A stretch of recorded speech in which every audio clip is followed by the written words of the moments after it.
मौसम काफ़ी ख़राब है, काफ़ी तेज़ ठंड पड़ रही है। और ये देखिए बर्ड्स के पास में 100 वाट का बल्ब जला करके रखा हुआ है, जो कि फिंचेस की कॉलोनी और लव बर्ड की कॉलोनी दोनों को काफ़ी टेम्परेचर मेंटेन किए हुए है।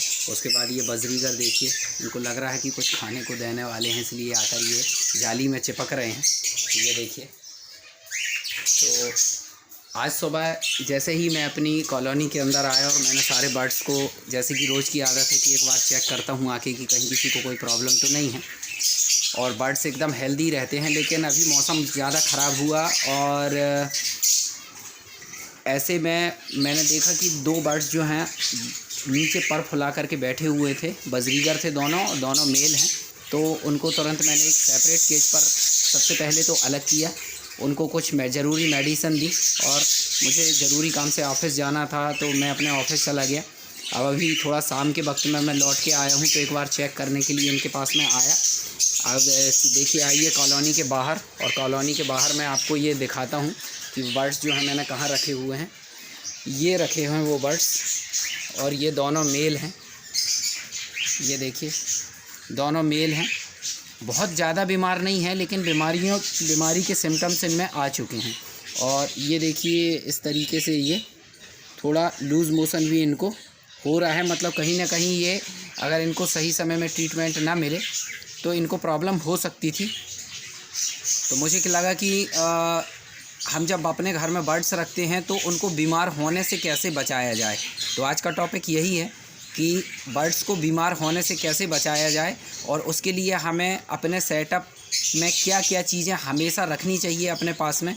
तो उसको लेकर के आज का मेरा टॉपिक है, और आइए स्टार्ट करते हैं और बताता हूँ कि क्या क्या चीज़ें हमारे पास हमेशा उपलब्ध होनी ही चाहिए सेटअप में। बर्ड्स काफ़ी शोर कर रहे हैं और माइक लगाने के बाद में भी वॉइस क्लियर नहीं आ रही थी, इसलिए मैंने वॉइस दोबारा रिकॉर्ड की है। तो हाय फ्रेंड्स, एक बार फिर आपका स्वागत है आपके अपने चैनल अक्षत एक्जॉटिक बर्ड्स में।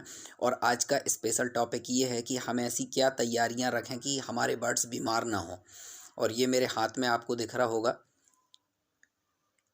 एनरोफ्लॉक्सिन 10% सॉल्यूशन। जी हाँ, ये सिंगल एक ऐसी एंटीबायोटिक है जो कि 3 से 5 दिन का कोर्स अगर हम करा देते हैं बर्ड्स को, तो जनरली वो बीमार नहीं पड़ता है, और अगर मान लो बीमार है तो वो ठीक हो जाता है। इसके यूज़ करने का अपना एक तरीका है। मैं बहुत ज़्यादा डिटेल में नहीं जाऊंगा क्योंकि काफ़ी सारी बात करनी है और वीडियो काफ़ी लंबा हो सकता है आज का।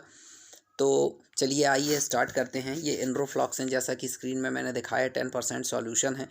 मैक्सिमम जो प्रॉब्लम होती है बर्ड्स को, लूज़ मोशन हो, फीवर आना हो, या कि सुस्त बैठा रहता है, पर फुला के रख के बैठ जाता है, और कई बार देखा गया है कि 1 से 2 दिन के बाद में उस बर्ड्स की डेथ हो जाती है। और ये इसका होने का जो एक मैक्सिमम 99% जो रीज़न होता है वो होता है बैक्टीरियल और वायरल इन्फेक्शन।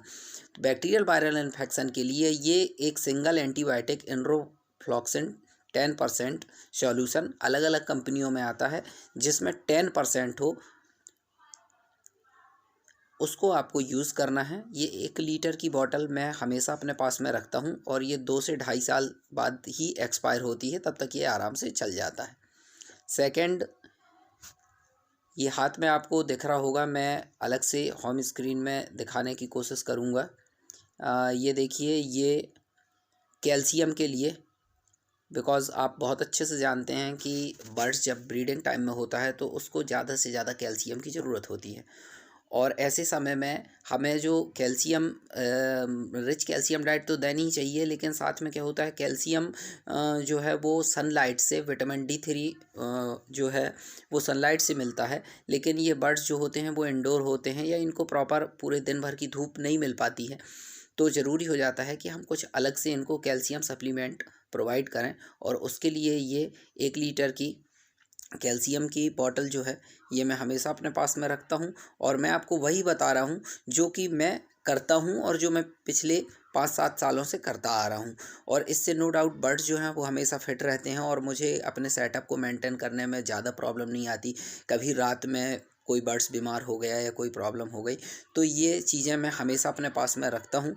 और आप भी अगर प्रयास करें कि जब भी आप बर्ड्स अपने घर पर लेकर आएँ या आपने अपना कोई सेटअप बना के रखा हुआ है, तो ये 2-4 चीज़ें जो बहुत ही ज़रूरी होती हैं, ये तो आपके पास में होनी चाहिए।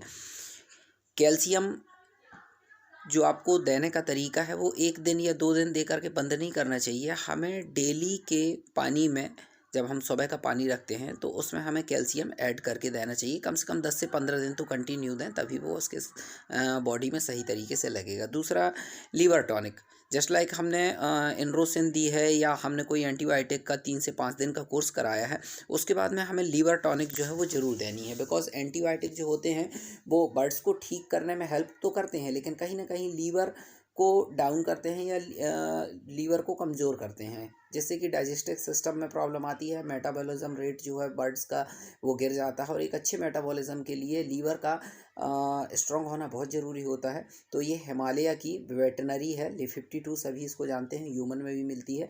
ये भी 1 लीटर पानी में 5 ml जो है ये बर्ड्स को देनी चाहिए। ख़ासतौर से 5 से 7 दिन तो कंटिन्यू दें, ख़ासतौर से तब जब आपका बर्ड्स ठीक हो गया हो उसके बाद। यानी इस एनरोफ्लॉक्सिन जो मेरे हाथ में है, इसका मैं 3 से 5 दिन का कोर्स कराने के बाद में जब बर्ड्स ठीक हो जाता है, तब मैं हिमालय की ये Li52 सिरप जो है 1 लीटर पानी में 5 ml लेकर के 5 से 7 दिन तक कंटिन्यू इनको देने से बर्ड्स जो है बहुत ही जल्दी रिकवर करता है। यानी ये बीमारी से जब वो ठीक हो चुका होता है, उसके अंदर जो वीकनेस होती है या उसका जो मेटाबॉलिज्म रेट एकदम गिर चुका होता है, उसको ठीक ठाक करने के लिए बहुत ज़रूरी होता है कि हम उसको लीवर टॉनिक दें। तो ये हिमालय की Li52 किसी भी वेटनरी शॉप में आपको मिल जाएगी, आप वहाँ से ले सकते हैं। इसके अलावा कैल्शियम हो गया और Li52 लीवर टॉनिक हो गया, इनरोसिन एंटीबायोटिक हो गया। इसके बाद में अब जो हम आगे बात करेंगे वो बात करेंगे मल्टीविटामिन की। आप भी जानते हैं कि हम भी अगर कभी बीमार होते हैं तो डॉक्टर्स जो हैं हमें हॉस्पिटलाइज करते हैं, और हमें अलग अलग तरह की जो भी एंटीबायोटिक की ज़रूरत होती है उस हिसाब से एंटीबायोटिक का प्रॉपर एक कोर्स कराने के बाद में जब हमें डिस्चार्ज करते हैं और घर भेजते हैं, तो उस समय वो हमें मल्टीविटामिन ज़रूर दे कर भेजते हैं। तो बर्ड्स को बीच बीच में हमें मल्टीविटामिन्स भी देते रहना चाहिए। कब ज़रूरत होती है? बर्ड्स जब एकदम ठीक हो चुका हो, उसके बाद में आप इसको 3 से 5 दिन तक या 7 दिन तक बर्ड्स के हेल्थ के हिसाब से आप इसको 1 लीटर में 5 ml वाइमरल सिरप पानी में ऐड करें सुबह के पानी में, और वो आप अपने बर्ड्स को दें। इससे जो भी डेफिशिएंसी होगी उसकी बॉडी में, जस्ट लाइक किसी भी विटामिन या मिनरल की कमी होगी, तो उसको तो फुलफ़िल करेगा ही करेगा।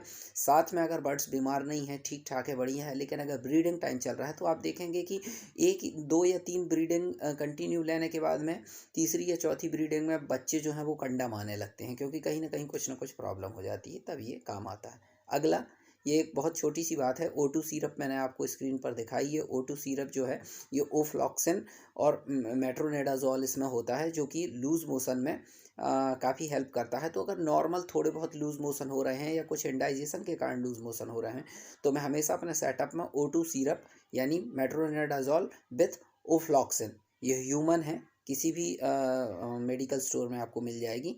ये मैं 1 लीटर पानी में 2 से 3 ml सुबह शाम दोनों टाइम 2 से 3 दिन 4 दिन, जब तक लूज़ मोशन ठीक नहीं हो जाते हैं तब तक ये मैं ऐड करके देता हूँ। तो नॉर्मल लूज़ मोशन इससे ठीक हो जाते हैं। अगर बहुत ज़्यादा ही केस जो है वो सीवियर है, यानी बहुत ही ज़्यादा प्रॉब्लम है बर्ड्स को और बहुत ही डल हो चुका है, बहुत ज़्यादा लूज़ मोशन हो रहे हैं या ग्रीनिश लूज़ मोशन हो रहे हैं, ग्रीन से कलर के, वो बहुत ख़तरनाक माने जाते हैं, वैसी स्थिति में O2 ना दें। वैसी स्थिति में आप ओफ्लॉक्सिन सिरप दें, सॉल्यूशन दें, जो अभी मैंने शुरू में बताया था।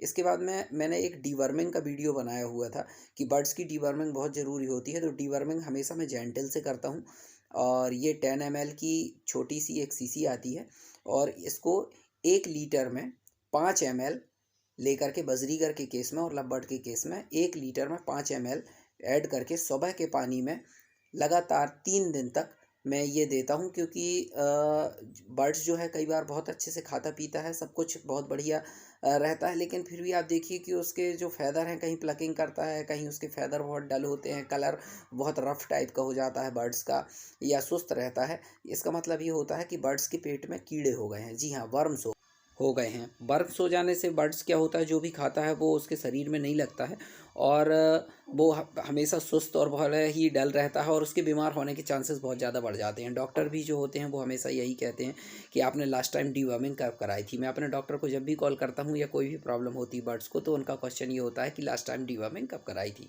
वैसे डीवर्मिंग हर 3 महीने के अंतर में कराना चाहिए, ऐसा मेरे डॉक्टर बोलते हैं और मैं भी यही फॉलो करता हूँ। लेकिन अगर बच्चे हैं और ब्रीडिंग सीजन चल रहा है तो मैं डीवर्मिंग जो है ये इकट्ठी कॉलोनी में एक साथ नहीं कराता, क्योंकि बच्चों की डीवर्मिंग कराई नहीं जाती, या आप कराना चाहते हैं तो एक बार अपने डॉक्टर से ज़रूर कंसल्ट करें। मैंने वीडियो में आपको वही बताया जो कि मैं करता हूं या जो तैयारियां मैं अपने यहाँ रखता हूं, मैंने वही बताया। वीडियो अगर आपको अच्छा लगा हो तो आप चैनल को ज़रूर लाइक करें, शेयर करें और सब्सक्राइब कर दें।